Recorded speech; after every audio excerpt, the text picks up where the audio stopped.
Hey guys, well, we are in UAE, United Arab Emirates. As you can see behind me is one of the sort of iconic buildings here in Abu Dhabi. That's the city we're in today.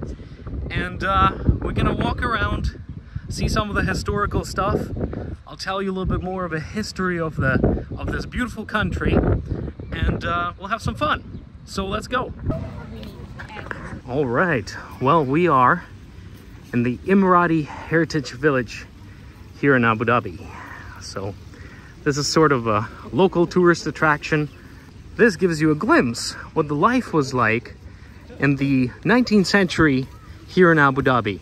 So it has sort of the traditional souk, which is sort of like a village market. You can find different crafts here. We'll walk around and maybe get some souvenirs. But there's also traditional looking buildings. So this is sort of like a time capsule. So if you come to modern UAE, you'll find big skyscrapers and yachts and whatnot. But to get the authentic sort of historic look at it, you gotta come to places like this. So here we are. As you can see, this is sort of a little oasis here, full of trees and other greenery. And here you can see sort of the authentic way that buildings looked back in the day. This would be made out of sun-dried mud, which is abundant in the desert, and it's a great building material because you don't have to go far to get it, and then you just shape it into what you want it to be and let it dry in the sun, and the sun will do all the work, hardening it. And these walls would then withstand invasions and shots, bombardments. They're quite sturdy. Oh, there we go. Look at this. This is a local museum here. Let's go inside and see what's inside. Okay. Well, look at this.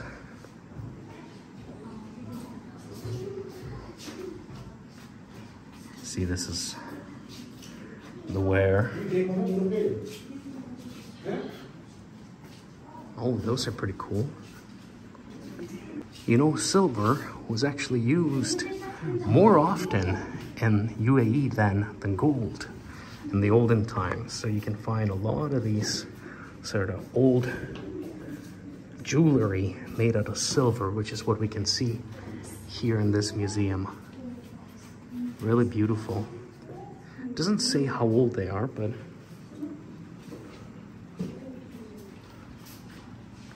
quite nice. Oh, look at this, and this is quite interesting. So I believe these actually have coins, British coins, incorporated in them. So it's a UAE ancient jewelry, but of course with the presence of the British here, these artifacts would have pieces of British history as well. Oh, this is quite interesting. Look at this. This is goat skin containers. And what they would be used for is for keeping oil and yogurts and other drinking substances. But you can literally kind of see the outlay of the animals when you look at them. But that's, you know, that's where they would store the liquids. What do we have here? Oh, again, this is a jug made out of bronze. Again, you could maybe keep yogurts here or something like that, or other milk or other dairy products. Some other various cooking utensils and plates and pots. Oh, and of course coffee. Coffee is one of the sort of foremost important drinks in the Gulf. And so, you know, when you would have guests, large gatherings, you know, a big boy like this would be brought out, and it can quench the thirst of many other people. Interesting. More household stuff. Really cool. So this is a neat little museum because, you know, it kind of gives you a look at what life was like. See, here's a picture of a family standing in front of a house called Arish, which is a name given to a house made of palm tree. Of course, there's palm trees everywhere, so that would be a very good resource to make a house out of, and it's sturdy. Here you can see a prayer. This is at the ruler's castle here in Abu Dhabi, probably early 20th century. So you can see back then, they would just do it outside. And here's the previously talked about coffee drinking ceremony. As you can see, you know, you would have your friends come over and then bring out the big coffee pot right there. And, you know, you just sit around, sip on coffee, chat, catch up, regular thing. But look at this, and this will be fascinating. If you ever came to Abu Dhabi, you know, you of course see this humongous skyline, but this is what Abu Dhabi used to look like in 1960s. So really, just 60 years ago, this was it. That's it. And what a contrast. Yeah, look at this. This is Abu Dhabi in 1960s. What a contrast to today.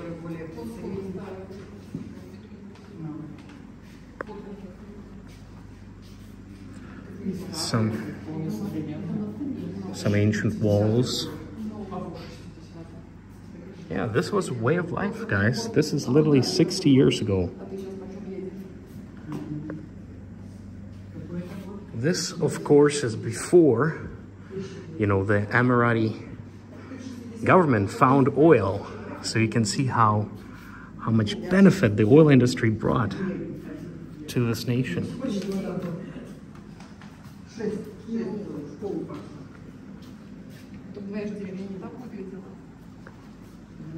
Here's another image of a coast here off of Abu Dhabi.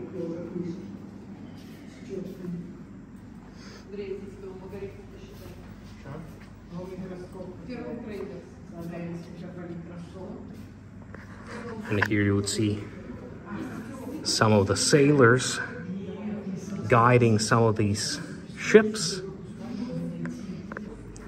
And here's quite an important part of history of all of UAE. You see, this is the oyster shell, and of course this is where some of the biggest pearls in the world would come from.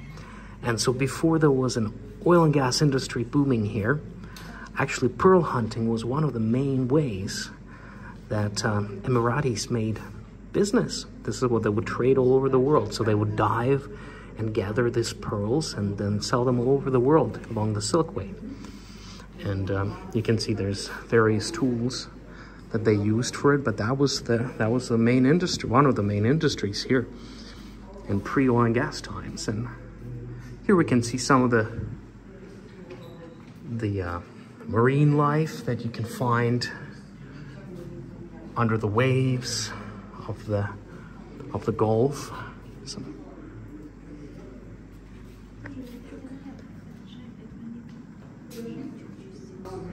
And here you have a beautiful exhibition of daggers. They weren't just used for protection, they were actually a part of the uniform in UAE for the longest time. No longer that is the case. However, if you go to the Oman, they still have this as part of the official uniform. So you'll see the royal family wearing those on occasions. Some swords as well. Wow, really cool. I wish there was dates on these things, but there's barely any, so I can't tell you much how old they are, but Okay, there's some silver coins. I'm assuming some were found here and some came from the trade, but you can see the Mexico coins and United States and Pakistan, yes, Palestine, look at that. Oh, this is very interesting, look at this. Palestinian coin from 1927. So this is before the Israel state came into being, so quite interesting. Neat. Here we have some of the guns that were used here by the Emirates in the 20th century, actually. Called martinis. Martini or Sama. Some of the bullet belts. And here, more traditional ones. So you see the spears, of course. But what fascinates me is the shields. So this is actually, it looks big from where I'm standing, but if I walk back, it's not a big shield, right? So I guess you'd have to be really skillful to defend with these things, but it would, you know, increase your maneuverability. So, and this is quite interesting. So this is one of the armor plates from the, well, I'm not too sure when, but you can see the level of defense is quite a nicely made plate. As you walk out, here's some not ancient, but pretty damn old cannons. So these bad boys would have been used probably in the beginning of 20th century to break through walls like these. Oh, this is really nice. Really cool place, I like this. So right now, we're walking through this green area, and this is something that would be considered an oasis. Oasis would be sort of this surprising place of flourishing nature in the middle of a desert. And usually it would be associated with either a river coming through or an underground water source that would sort of provide people with enough irrigation to, you know, plant crops and trees. And sometimes it would grow naturally. Sometimes there would be so much water in the ground that the trees would blossom by themselves. And that's why people would settle there. Of course, you know, in general, when you look at the UAE, oasis is just a small, tiny little percentage of the land. Most of it is just desert. But these oases would usually be the beginning where the cities would start, especially when you go inland. You know, when you're on shore, like behind me, you can see the coast of Abu Dhabi. And then, so this city, of course, grew out of trade. It grew out of the abundance of water. You can take your ships and go on remote routes. So that's why Abu Dhabi was formed. But some of the inland cities, like Al Ain, where we're probably gonna go a little bit later this week, was there because there's a huge natural oasis. So people could shelter themselves from heat, have enough water to drink. And so, this of course, where we're walking right now, this is an artificial village. So a lot of the buildings that you see here have been created artificially in the last few decades. But it was villages like these, in the settings like these, that you would see life flourish in the ancient UAE. So guys, like I said, everything you see here is a sort of a recent made infrastructure. Like all of these stones here, they're here kind of showing you what the culture of United Arab Emirates is. So these things are not original, but we will actually go and see them in their originality in a few days from now. But this would be sort of the remnants of the tombs dating back to 4,000 years ago, so 2000 BC. And this is what you can see not far away from the town called Al Ain. But it kind of gives you a glimpse. You can come here and just see for yourself without traveling what they sort of look like. And also, I just wanted to show you this beautiful skyline here. So as you can see behind me, this is the skyline of Abu Dhabi. Everywhere you look, you can see huge skyscrapers, you know, business centers. It is a fascinating city. And what a difference it is from the photos that we just saw in the museum. So over a span of 60 years, the government of this country turned this land from largely rural area into a metropolitan city, famous all across the world, where tourists come to see its modern beauty and historical beauty. So a little bit about UAE. So the history is fascinating. There's evidence of human settlements here for hundreds of thousands of years. It's a part of the cradle of culture in the world. As you know, most early empires came from this part of the world. The Sumerians and then the sort of the Persians and the Egyptians. It all sort of close by, not too far away. And so this is an ancient land that was occupied by ancient people that were famous for fishing, for pearl hunting, and of course for trade. As you can see, there's water everywhere. We're looking at one of the canals here, but it's sort of a part of the grand Arabian Gulf or Persian Gulf. It has a few names, but this route was used by the traders for thousands of years.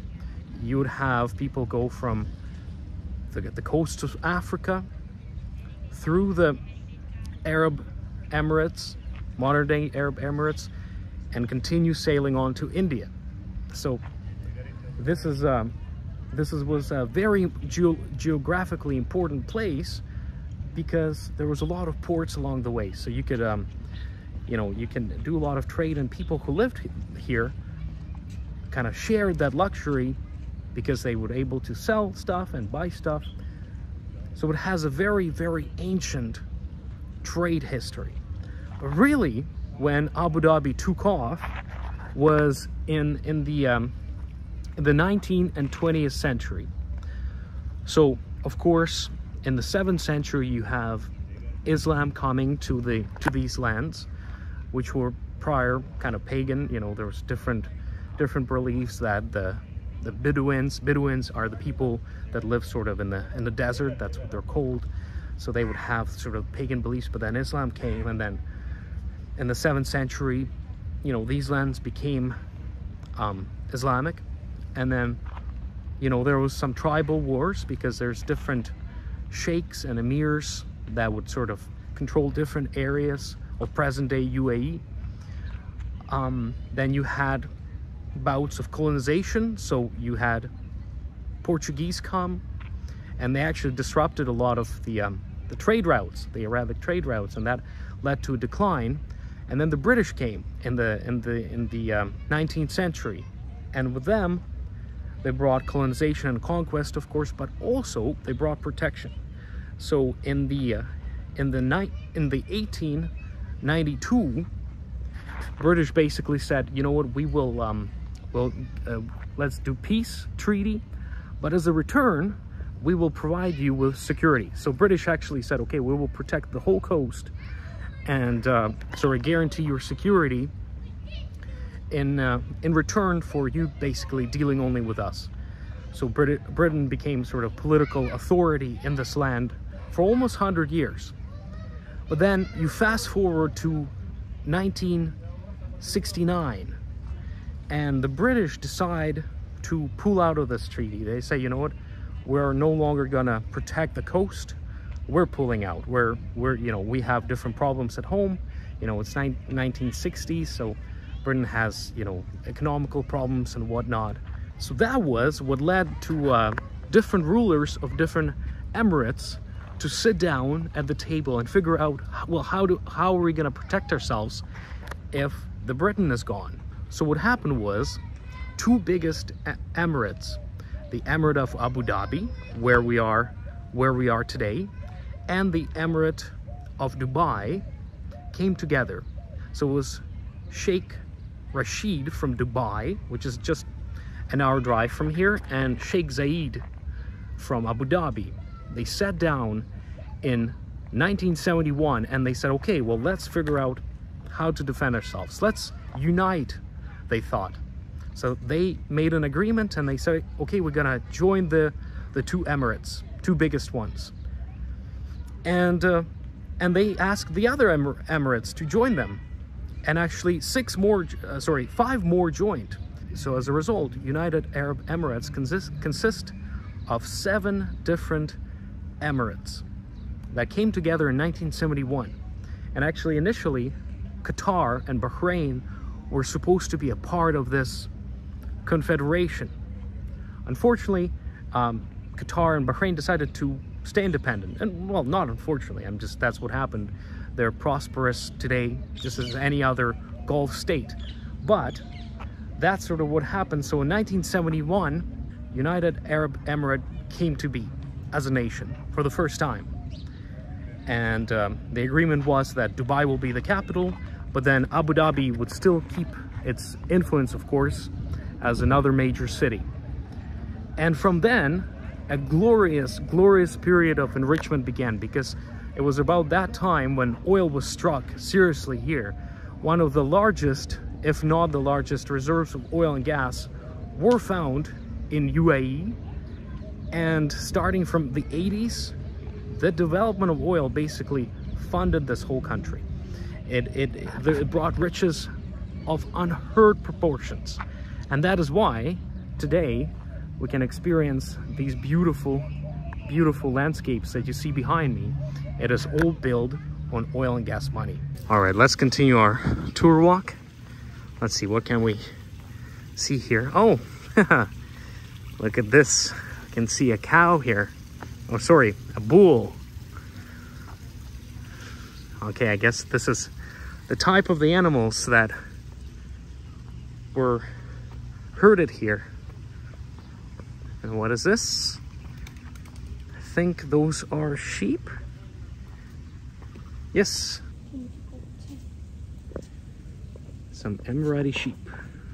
Also something quite interesting, when you look just at your feet as you're walking, you'll see these aqueducts of water. And I guess this is the ancient way, how the Emiratis were, you know, watering their oasis. So they would sort of build these things, and that would supply the crops and the trees the water they needed, and the people.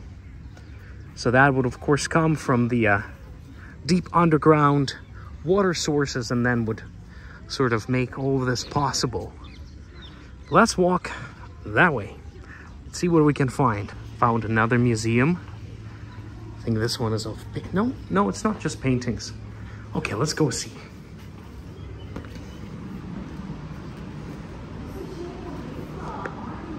Oh. Okay, so this is more of a political view on the Arab Emirates. So this is quite interesting. I believe this is the English. And so this is sort of the old administration that would leave in the 60s. And then right after came Sheikh Zayed, the first sheikh of the Emirati of Abu Dhabi. He's a very famous, very honored man, because he started this transformation to the state that you see today. Here's him in his older years and him throughout his life.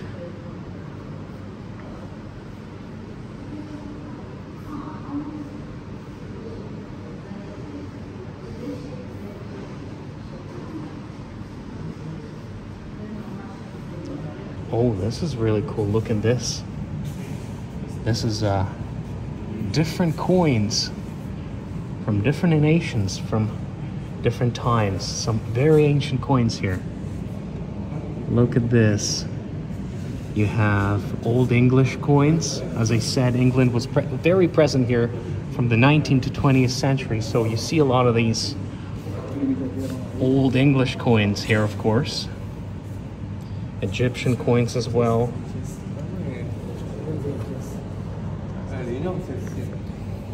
Oh, look at this. US Liberty 1799. That's an old coin. Wow. Some Egyptian coins. Wow. And here's some other weaponry that was donated to this museum. As you can see, some of them has sort of the Asian look to it. Of course, this one is a dragon, a blade in the shape of a dragon. Quite neat. Some more swords.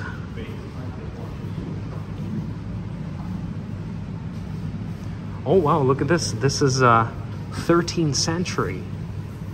Huh. So these swords are 700 years old, guys. Wow, look at that.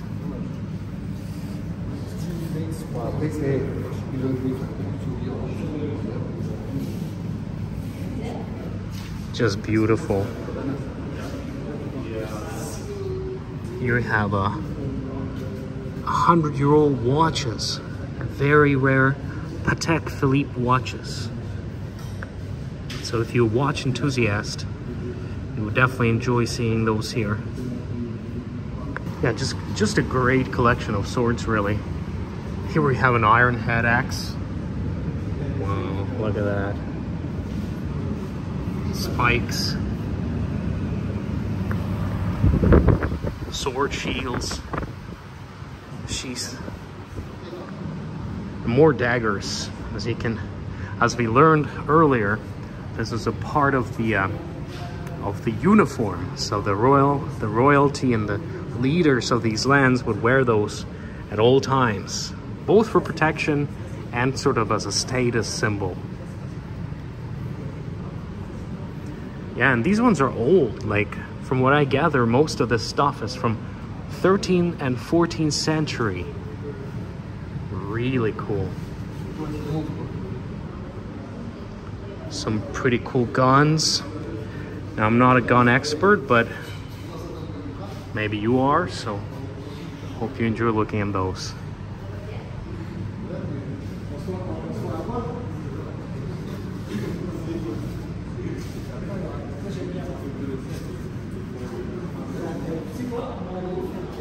More daggers. And more pictures of this great man. He really liked falcon hunting, so that's what it is, a falcon right there.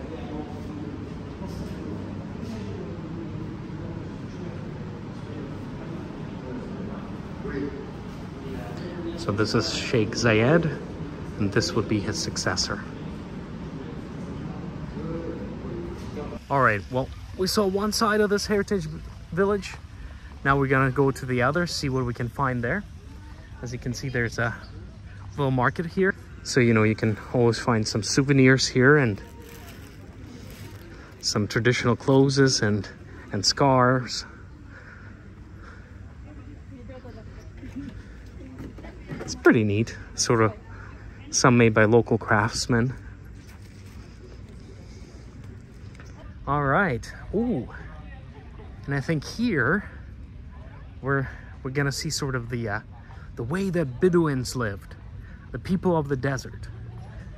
So you can kind of get a sense for what life was like. All right. So as you see, there was no pavement back then. This is a desert country, so it would be sand. And it would get into everything. Your shoes, your clothes. So you had to be pretty tucked in to escape it. So this is what a typical desert house would look like. So here would live a sort of a typical farmer's family. The house is made completely out of the palm tree. As you can see, the most important part is, of course, the fence. And it would sort of probably serve as for two reasons. Of course, if you have some maybe cattle or animals here, it would protect them from running away. Of course, it would give you some shelter. Maybe if the warring tribe came, maybe you could sort of hide behind it because the walls are a little bit sturdy. But the most important part is, of course, the sand. As you know, there is such thing as sandstorm. And so when the sandstorm happened, this huge gasp of wind would carry, you know, large amounts of sand, and it can kill people, right? Because if you get caught up in it and you don't have anything to cover your face with, you couldn't breathe in, the air would be full of sand particles. And it can cover you. It's a nasty, nasty thing to be caught in the middle of. So these walls behind me, these palm walls, would protect the inhabitants of these houses from sand. And they could sort of shelter here. So the sand would gather on the outside, but they would be relatively safe. So as you see, here's the main house. So perhaps here, you know, you would have the house owner sit with his friends and they would drink coffee and have some shisha. But here inside is where they would actually reside. So as you can see, it's a humble but nice building. There's carpets. The Arabic carpets on the ground, sort of the staple of this region. That would be a bed for the main father of the family. Here's another little compartment. Maybe this would be an apartment for kids. Who knows? But yeah, there you go. This is how it would sort of look like on the inside. This is where the people of the desert, the Emirates, would live. Pretty cool. So United Arab Emirates is big. There's coastal areas, there's desert areas, but there's also mountain areas. And where there's mountains, there's a lot of rocks. So people of the mountains, the mountain tribes, their houses would be more like this. So instead of being made from palm trees, that would actually be made out of stone. So right now, we're gonna go inside one of such houses. And it would actually be a great house to live in, because in summertime, like, it's really hot outside right now, but when you walk in here, it is rather cool. Like, you don't feel heat at all. So in summertime, it would keep you cool. And then in the wintertime, you can keep it quite warm by having a little fire. And then, you know, the smoke would sort of air out, but you would be quite warm here. So this is a perfect dwelling for regions like these, if you have enough stone to build such a thing. That's why these buildings were primarily done in the mountainous areas. And here we can see a different type of house. So this is called Bayt al-Yanubi house. And this is made out of sheep and goat hair. Oh my. It is actually amazing how different the temperature is in these things. You just go inside and all of a sudden you don't have this glaring heat of the sun, this torching heat of the sun. It's very nice inside.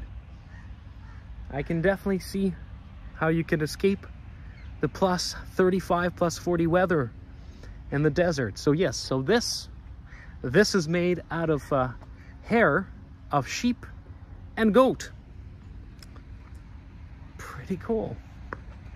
All right, let's see what other types of housing we can find. And here, of course, you could see some of the classic animals that are found in these deserts. Little desert goats. I'm not sure the exact names for these animals, but oh, they're so cute. Look at that. Little Bambis.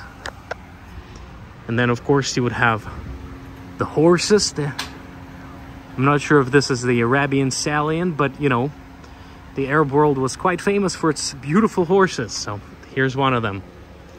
This one is a little bit thin, but...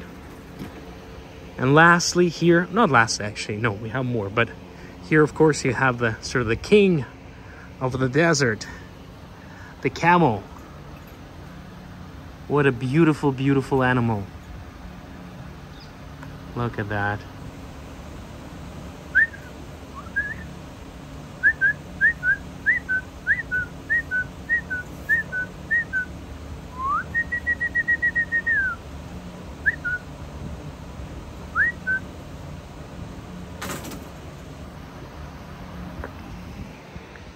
And here, lastly, you have the donkey, the old, reliable worker. The donkeys would provide means to carry things, so they would haul a cart. They could also turn a water wheel, pumping some water out of the water well. And they can eat most anything, just like camels can. So really reliable little handy animal. So unfortunately, the camel is not cooperating, it's not turning around. But I just wanted to say a few things about them, because camels, oh, there we go. Hey, buddy. But camels were really the essence of the Arab world, because they were so important to trade. Camels could withstand tremendous distances without drinking any water. So, you know, they would sort of take what they need. They would actually store the water inside their humps right there, and then you could ride them for hundreds of kilometers in the blazing heat without really feeding or giving them any water, and they will not die. They will keep going. They can go fast, but they don't go too fast, and they would be perfect for trade. So when you hear of Silk Road, that's how majority of inland transportation was carried, by these bad boys. They would be the ones that would hold all the goods gathered in Africa and Middle East and India all the way to China. So we have to really thank these guys for a lot of prosperity that happened in those times. Tremendous, tremendous, tremendous importance of this animal. And here, guys, we can see Al Hadira, which is sort of the place that was built to welcome the guests. So I guess when you would have, you know, large gatherings, as you can see, it's pretty spacious here.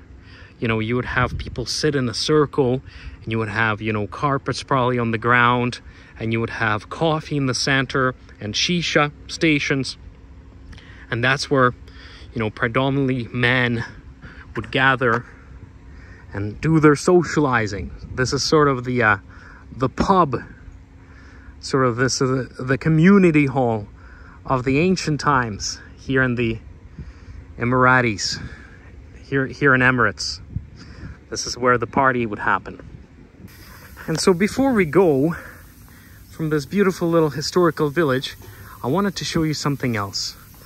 This is a mosque. I hope it's still open, but it is much simpler than what you see today. But it is, so you have to take your shoes off there. But it's more traditional than what you can see in many, many places today. Let's see if we can still go in. Yes, we can.